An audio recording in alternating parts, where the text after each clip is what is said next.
persaingan semakin berat, akhirnya salah satu value kita itu price-nya kita tarungkan.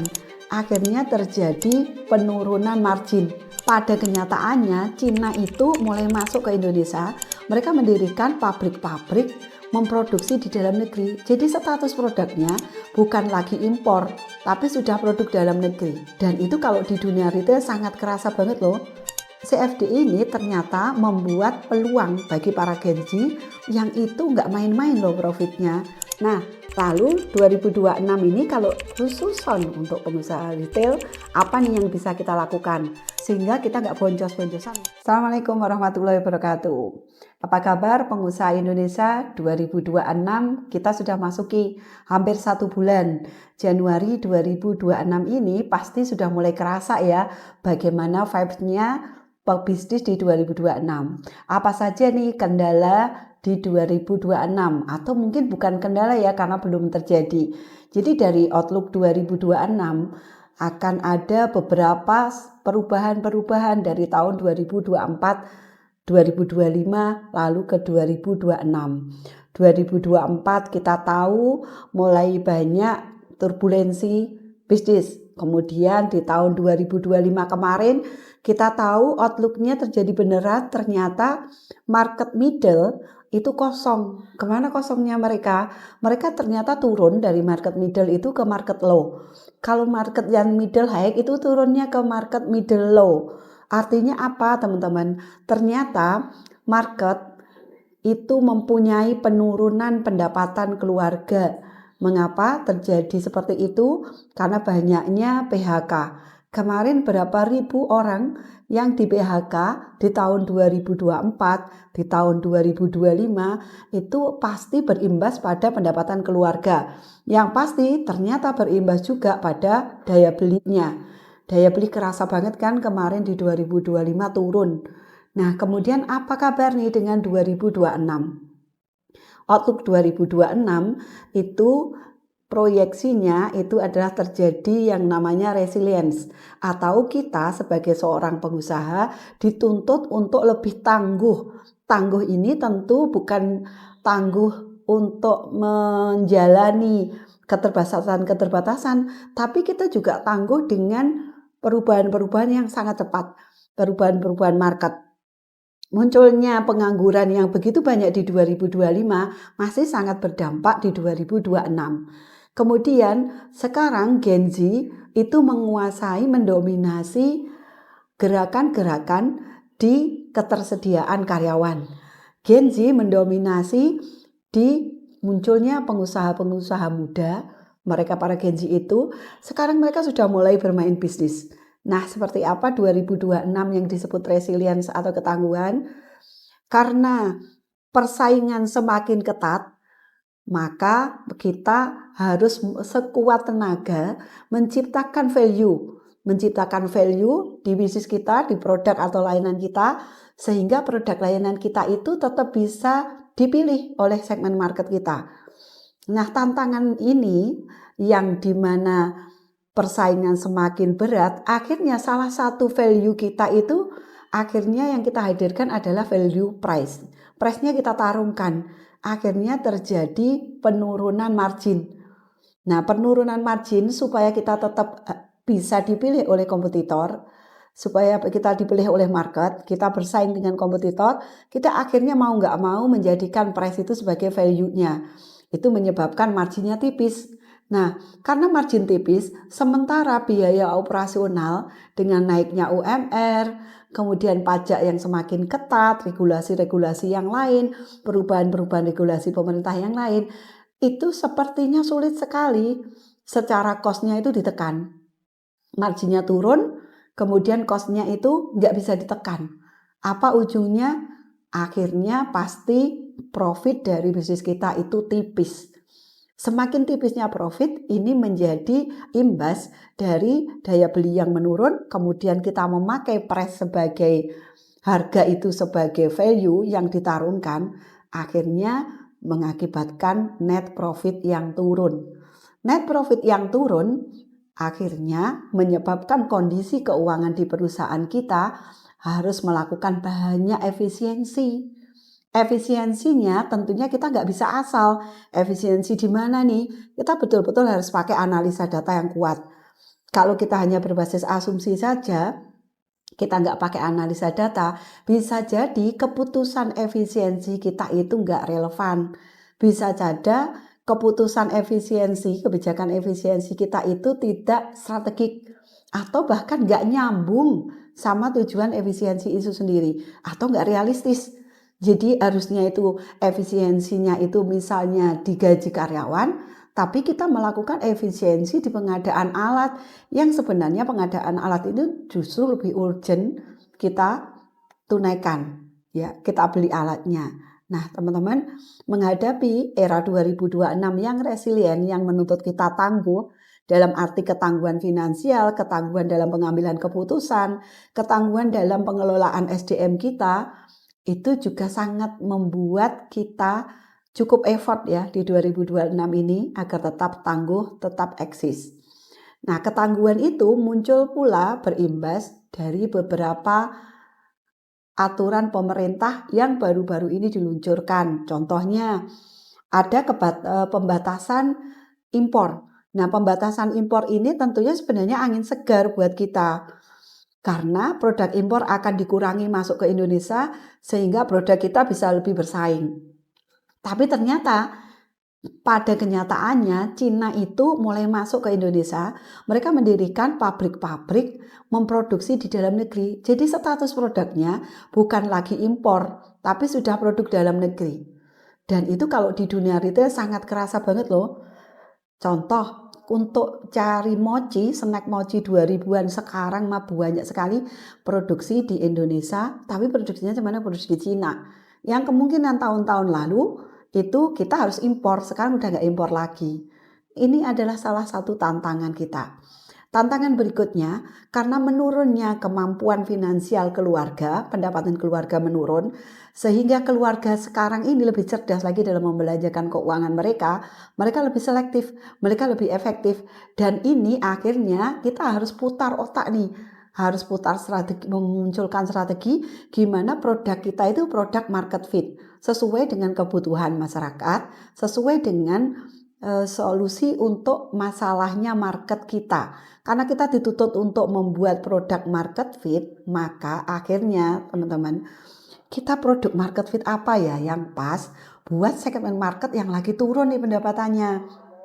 Akhirnya kita harus memunculkan, kalau saya ya di bisnis retail, itu kita harus memunculkan satu konsep bisnis yang dekat dan kecil, tidak harus gede, bisnisnya nggak harus gede, kecil-kecil tapi dekat. Nah, kecil tapi dekat ini sepertinya sudah mulai dimainkan oleh mereka para pengusaha warung Madura. Buktinya teman-teman, kalau di dunia bisnis retail, warung Madura sekarang ini pertumbuhannya lebih besar loh dari pertumbuhan minimarket modern. Ini membuktikan bahwa memang benar market middle tadi udah melorot ke low. Buktinya warung Madura lebih diterima. Value yang dihadirkan oleh warung Madura buka 25 jam, nggak tutup kalau belum kiamat gitu ya, nggak pernah tutup kalau nggak kiamat. Nah, itu membuktikan bahwa itulah layanan market fit yang dibutuhkan oleh masyarakat kita. Kalau beberapa tahun yang lalu belanjanya ke mall, ke supermarket, sekarang udah ke warung Madura aja udah dapat yang mereka butuhkan.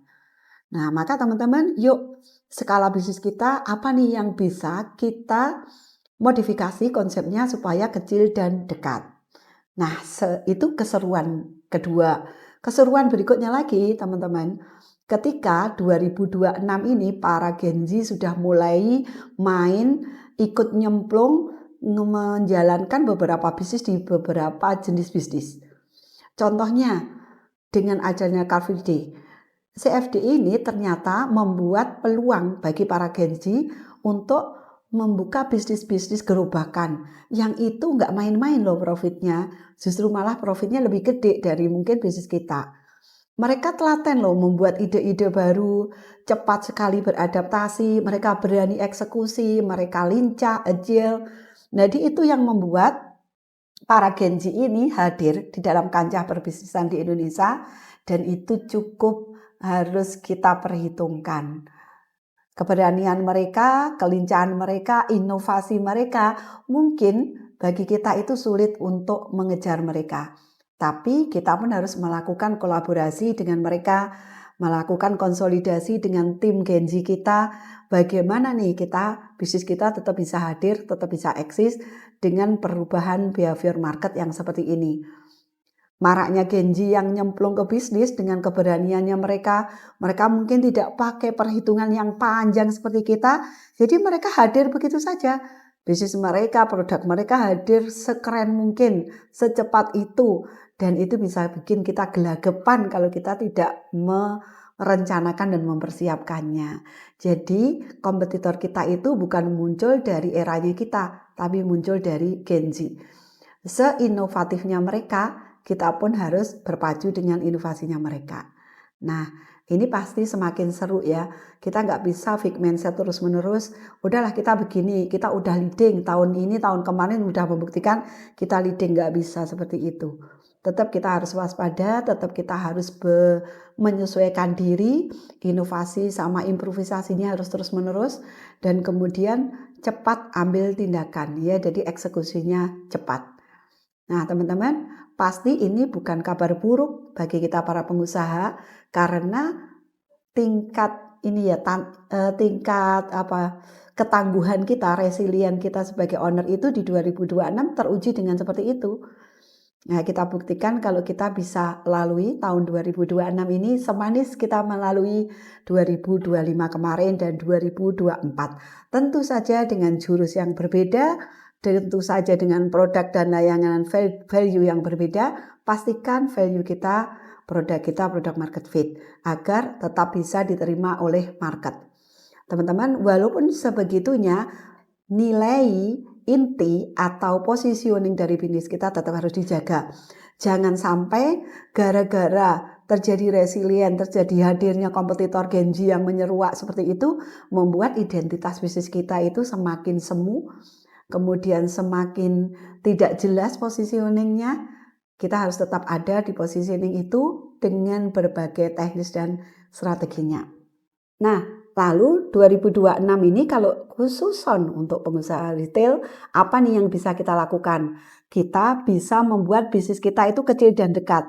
Kecil dan dekat itu bisa dengan cara membuat outlet yang lebih kecil dekat, atau kita membangun kolaborasi atau kerjasama dengan beberapa pihak yang punya resource yang kita butuhkan untuk menjadi plasma-plasma dari kita. Jadi kita tidak perlu mengadakan resource sedemikian lengkapnya. Contoh nih, di desa, di beberapa jalan, kecamatan, kabupaten, banyak sekali warung-warung atau toko yang tutup. Kita bisa kerjasama dengan mereka. Kita manfaatkan tempatnya dengan mereka, jadi kita tidak keluar budget untuk mengadakan resource lokasi, bangunan toko dan lain-lain. Kemudian manajemen dari kita, jadi kita bisa punya warung-warung Madura di desa-desa dengan mengaktifkan kembali toko-toko yang dulunya pernah aktif. Itu hanya satu contoh lagi. Contoh lagi teman-teman, kalau kemarin ada pasar desa, kita sekarang bisa loh membuat gerobak-gerobak untuk jualan sayuran, jualan buah. Bahkan lihat apa nih permasalahan dari market kita terhadap pemenuhan kebutuhan barang-barang yang biasanya dipenuhi oleh retail. Itu kita buat cabang-cabang kecil, dan cabang ini bisa jadi tidak dalam bentuk fisik. Bisa jadi hanya plasma aja, kita pakai kayak reseller, tapi resellernya ini kita modifikasi konsepnya seperti affiliate. Nah itu juga bisa juga. Atau teman-teman, layanannya dipecah lebih kecil lagi. Misalnya delivery order dulu minornya itu 100.000 baru bisa dikirim misal. Sekarang kita bisa pakai minimal ordernya itu 30.000. Tapi kita masifkan yang searah sehingga kita nggak boncos-boncosan untuk biaya ongkirnya. Jadi lakukan apapun yang bisa menghadirkan layanan kecil dan dekat sehingga semakin dekat dengan customer, semakin dekat dengan market, maka di depan matalah kita, bisnis kita di depan mereka sehingga kita langsung kita dipilih duluan. Nah, selain itu teman-teman yang bisa kita lakukan di bisnis retail, selain proses delivery order, konsep delivery order, kemudian membuat mitra warung-warung yang sudah tutup itu, kita juga bisa dengan cara menjadi distributor dari beberapa produk UMKM. Jadi buat rantai-rantai distribusi untuk produk-produk UMKM lokal kita. Sambut tuh program-program pemerintah seperti Koperasi Merah Putih, Dapur MBG, apa nih yang bisa membuat leverage bisnis kita itu selnya, penjualannya bisa naik. Banyak sekali peluang yang bisa kita lakukan di 2026. Jangan patah semangat, kemudian coba intip beberapa peluang yang mungkin belum dikerjakan oleh kompetitor kita. Pasti ada. Maka teman-teman, tetap besarkan kapasitas diri kita, jangan berhenti untuk belajar, jangan lupa praktekkan ide-ide apa ya, bisa ide-ide OOT ya, out of the box.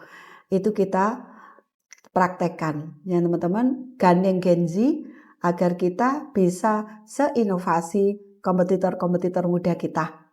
Nah, kita sambut para Gen Z bermain di kancah bisnis ini dengan asiknya, dengan serunya, kita pun ikut bermain dengan mereka. Selamat menjalani tantangan-tantangan seru di 2026 dan insya Allah dengan berbekal keyakinan yang penuh kepada Allah Subhanahu wa Ta'ala bahwa kepanikan apapun akan selesai jika kita yakin pada pertolongan Allah dan kita tidak pernah berhenti untuk berusaha menjadi lebih baik dan lebih baik lagi. See you.